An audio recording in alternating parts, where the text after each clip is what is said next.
Welcome to Techstination. Joining us is Dave Selinger, the co-founder and CEO of a company called Deep Sentinel. Thank you for joining us, Dave. Thanks, Fred. Great to be here. Well, tell us what Deep Sentinel is all about. Deep Sentinel is a new technology company that's been built specifically to use all of the newest and greatest technologies to help protect your home. And you can kind of summarize the difference between Deep Sentinel and the cameras and home alarm systems out there in that everything else that you can buy right now is reactive, whereas Deep Sentinel is proactive, meaning that whether it's a camera or a burglar alarm system, you're waiting for something else to happen, and then you have to respond. Whereas Deep Sentinel actually has cameras that have a combination of AI and guards that mean that they're proactive. They actually actively deter potential criminals and prevent them from happening in the first place. Step us through, how does that happen? How are you able to do that? Sure. So what happens is we deploy a set of cameras. They're Deep Sentinel cameras that we make ourselves. And these cameras go around your home on the outside of your home. By being outside the home, we can actually detect things that precede crime, like somebody lurking in an alley or approaching your home in a suspicious manner. Then instead of just sending an alert off to a phone, what happens is very first, within about 250 milliseconds, that camera is streaming video to an artificial intelligence. That AI runs in a hub inside the home. That a hub decides whether the activity is suspicious or not. And if it's suspicious, again, instead of sending you an alert, boom, within seconds, we have a trained live human being guard reviewing that video in real time before that person even reaches your home. And that person, that live guard, is able to then intervene with that potential suspect, everything from using two-way audio to confirm whether they're supposed to be there, to a siren and an alarm, to contacting police and describing the suspect and potential crime to the police department. All of these things happen within seconds of someone entering your property line, and they always happen before someone's even entered the home. But the system, before it reaches the live sentinels, is designed to distinguish between family members, casual visitors, and delivery people, that kind of thing? Or tell me about that. We do some types of soft artificial intelligence to discriminate between different types of events, but our primary goal is to make sure that every time someone enters or exits the home, there's the guard viewing it. And the reason for that is, even if it is a family member, I've got my kids that come home, sometimes they walk home after school by themselves or from the neighbor's home by themselves, the guard escorts them from the property line into the home. And so we review every single event that involves a human being entering or exiting the property is reviewed by a live guard. Interesting. And it sounds like it would be much more expensive than your typical home security system. So because of the added expense of these people. The first thing, though, is does it work better, right? And so for me as the CEO, the most important thing I wanted to make sure I solved was, does this solve a problem that's different than everything else? And the answer to that is yes, right? Can I solve a different value proposition? Yes, we've been able to prevent package thefts. We've been able to prevent auto burglaries. We've been able to prevent auto theft. We actually prevented an armed home invasion in Sacramento a couple of weeks ago. And these are all things where the person, the criminal, was outside the home, and we were able to intervene and get them off the property before there was any negative or dangerous interaction with the homeowner. And what that takes is that does take more time, right? If you think about a burglar alarm costs the burglar alarm company about 50 cents a month. That's how much, when you pay ADT $50 a month, what you're getting is 50 cents of value. It costs us quite a bit more. You can tell that, right? Obviously, we're doing a lot. We're reviewing a video every few moments for a home. But we've designed the system to be a scale business so that I can run it profitably. I just can't make the 99% gross margins that the burglar alarm companies make. I invest a lot more of your monthly fee back into the cost of the value. And so we're actually able to deliver it at the same price as a traditional burglar alarm at about $50 a month for the average homeowner. Interesting. So the starter kit begins where, and what does that include? Yeah, so the starter kit starts out with 3 exterior cameras. Again, you put them on your front door, your back door, your driveway. These 3 cameras are wireless. They're battery powered. The battery lasts about 2 to 3 months, and they're DIY, so you can install them yourself. Then those cameras communicate wirelessly back to a hub. That hub actually is really the brains of our system. Unlike a lot of different tech gadgets that you get, the hub is really just kind of a Wi-Fi transmitter or maybe a Bluetooth transmitter. Ours is actually a $300 cost of goods sold device. It has a Qualcomm Snapdragon. It has 40 gigabytes of storage, 4 gigs of RAM, and that's where all the AI actually happens, is inside of your home. That's included with the kit. So it's the 3 cameras, that hub, and then all the hardware and X that are needed to install it. Then on a monthly basis, the service, like I said, is about $50. So tell us how, for people who are wondering, okay, am I better off with this? You've described some of the differentiators, obviously, some of the big ones. Am I better off with this or something, for instance, that's less expensive on a monthly basis from Ring, which is part of Amazon, or Yep. other solutions out there? You mentioned the big guy on the block, ADT. Yeah, so I mean, I think the summary is in some of our reviews. Actually, we've been really fortunate to get a bunch of really high quality reviews over the last few quarters, and one of them just came forward and said, "Look, if you can afford the $50 a month, this is the best thing you can get," and that's how I feel about it. There are families that can't afford $50 a month, and I appreciate that, and I respect that. This is designed to be as cheap as humanly possible to provide the value that it does. There is not another home security offering out there that can actually prevent these types of crimes. And so, in terms of the price for Ring, the types of situations that we're starting to see more and more, and you see them on Nextdoor and on Facebook and on the news actually, are these videos where the crime has already happened. You have a Ring video where someone knocks on the door or stands there for 5 minutes because you are busy, you don't answer the ring, and they notice that you're not home, so they break down your door, and maybe you happen to be in the shower, and there's an accidental home invasion now. And these are the most dangerous types of crimes because the criminals are actually using these dumb cameras, these more reactive systems, to try to determine whether you're at home. And so you see more and more of this again on Nextdoor and on social media, where the criminals are actively using the dumber cameras to try to see, are you home? They're ringing the doorbell for 5 minutes. And when you don't respond because you're busy, you're in the shower, you're on a plane, you're in a meeting, you're driving, they think that you're not home and you don't care. And so then they think they have kind of the run of the home. And so we're getting to a stage where it's not that Ring isn't a great solution or ADT wasn't a great solution. It's just time for the next generation. And so what Deep Sentinel is doing is ushering in that new generation of active and proactive home security. And are the live sentinels contacting homeowners before they call the police, or does it depend on the situation? Yeah, it depends on the different situations. On average, you can kind of think of this as a very different thing where the live sentinels, these are our guards, they will actually contact police before they contact the homeowner. Our goal is to get things in motion in a series of seconds. So for example, there was another home invasion down in San Bernardino that started. This is in August, I think, this year. And the gentleman came up to the gate, was trying to open the gate. The guard intervened with the man, started moving him away from the gate.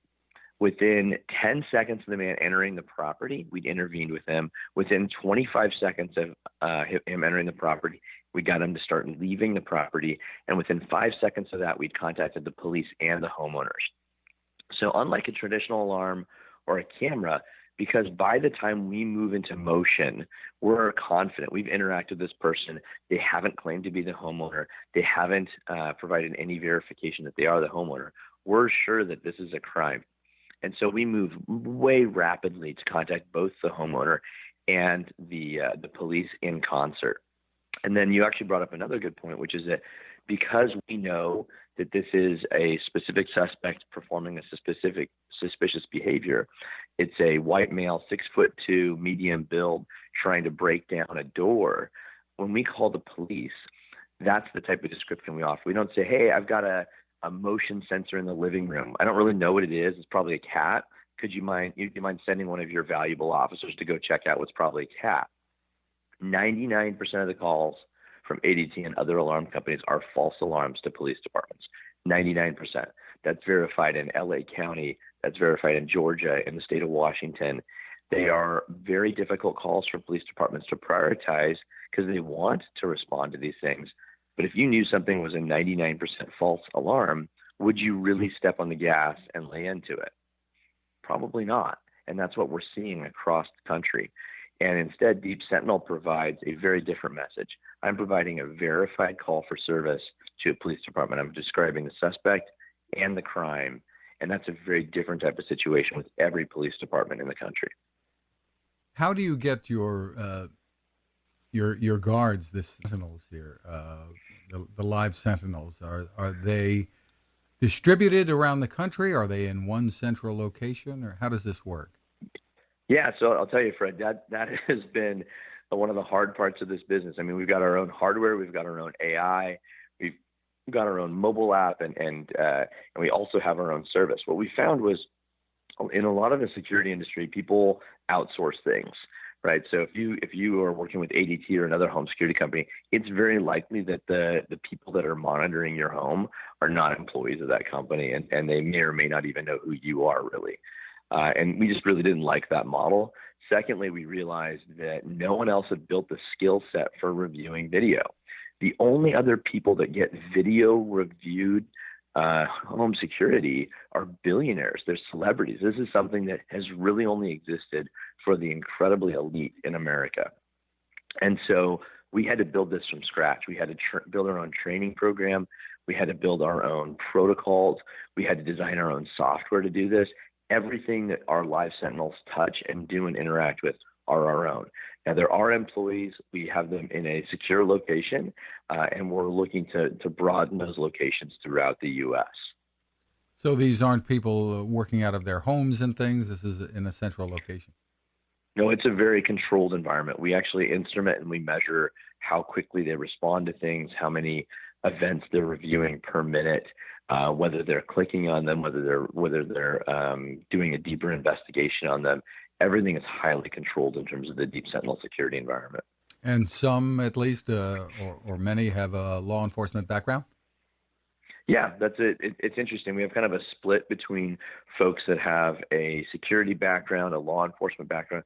We have actually built up a training protocol so that we do have a number of entry-level positions for people that are looking to get into security. And we find that people that are highly motivated, they're attentive, they like technology, and they like this service. We've built about a 1.5 week long training program that we can get them to be entry-level members of the team as well. And they are obviously background checked. They deeply background checked. We take the security of the customers very, very. It's a very, very high priority, important thing for us. So it's a combination of background checks. They actually sign a special non-disclosure agreement. They sign a non-distribution agreement, so that all the information that's going into that center is being treated as privileged. What do you say to people who might express concerns about, is this too much? Is it an invasion of privacy kind of thing? Or is there potential? I totally understand that. My wife is one of those people, by the way. We don't have any cameras on the inside of our house. And when I started this company, I used to have a Nest Cam in our living room. And I'd come home every day after going out and doing my work, and she'd have put a picture in front of it, or the camera would be pointed into the corner and things like that. And I get it. So for people that are concerned about their privacy, you guys aren't crazy. Ring was recently hacked. You've seen that. A lot of their employees are in the Ukraine. They're sending your videos to the Ukraine. They have that private deal with the police. There's a lot of reasons to be concerned about video. One of the neat things about Deep Sentinel is that because we're a private company that's paid to do this, we're acting on your behalf. Everything that we do, we have to contractually clarify with you as our user. This isn't some kind of deep state or government mandated surveillance program. This is something where we work for you. And I think that's a really important thing for those of you that are kind of politically inclined and analyzing the history of rights of privacy. The difference between being a state-mandated surveillance initiative and being a private company that works for private citizens, to me, is a fundamental difference. The second thing is we put all these cameras outside. Currently, our residential offering is outside only, and we really focus on making sure that we're protecting an area of your home, that if there's someone coming or going, that you feel comfortable having someone go there. To go back to my wife, like I said, she won't let us have a single camera inside the home, and she now loves, like truly loves having this at our home. And I know I'm the CEO and blah, blah, blah, blah, blah. So, take what I say with a grain of salt, but we've got two little girls, and she's very, very sensitive to the safety of our home. And she said, "Look, Dave, I'm not joking when I say you can leave the kids home by themselves. I actually do feel just totally different level of safety with Deep Sentinel, knowing that you have people that are watching every single time someone comes in or out of the home means that the girls will be safe if we want to go out to dinner or something like that." And that's pretty killer, right? I mean, she's a combination of very, very privacy sensitive. She's a more traditional American than myself. I come with a tech background. She's a former social worker at Oakland Children's Hospital. And so these concepts of privacy and technology are much more important to her than they are to me. So tell us a little bit about the backstory, how this did come about, what your motivation was. Man, Fred, it goes back to that same thing, which is my family. I had my background is as an AI researcher, and I'd left my last company about 5 years ago with the intent really to not work again.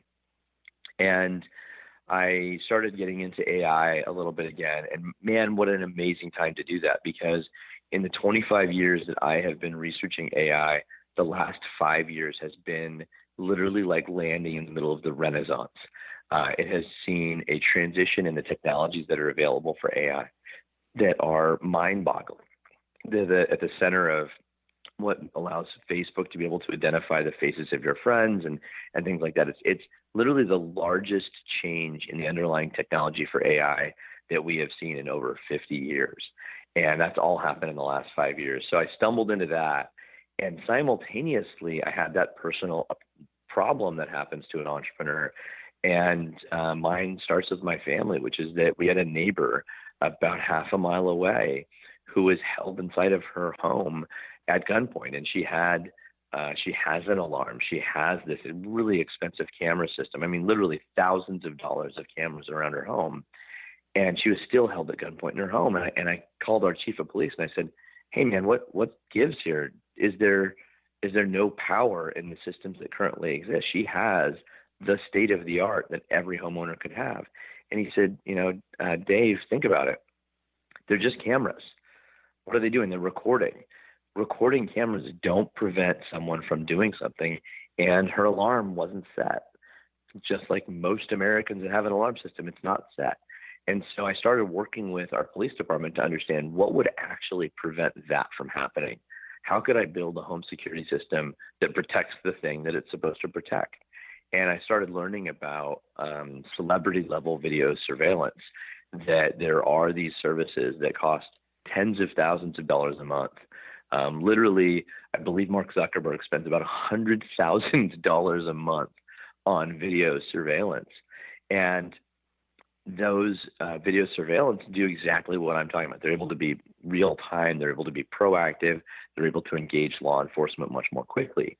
But there was no one who had taken the time to build all the technology required to make that affordable to an average American. And I spent the last 4 years doing that.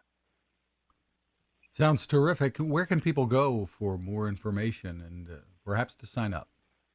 Sure. So Deep Sentinel is available on our website, deepsentinel.com, or available for sale on Amazon.com. And I'll put a plug in for us there. You'll see we've got tons of 5-star reviews. It's such a neat product to get to be the CEO of, because it is such a game changer and the customers recognize it. You literally can't get anything like this anywhere else. Once again, it's deepsentinel.com. It's SENTINEL, deepsentinel.com. Dave Selinger, thank you for taking the time with us. Hey, Fred, thank you for interviewing me. I love talking about it. It's something I'm wildly passionate about. Cooking with the Power of the Sun. Hi, I'm Fred Fishkin, here to tell you about the latest innovation from my friend Patrick Sherwin and his great team at GoSun Stove. The GoSun Fusion has arrived using the company's tried and true reflectors and a solar vacuum tube to get you cooking without the mess of charcoal, heavy propane tanks, or smoke. A really bright idea.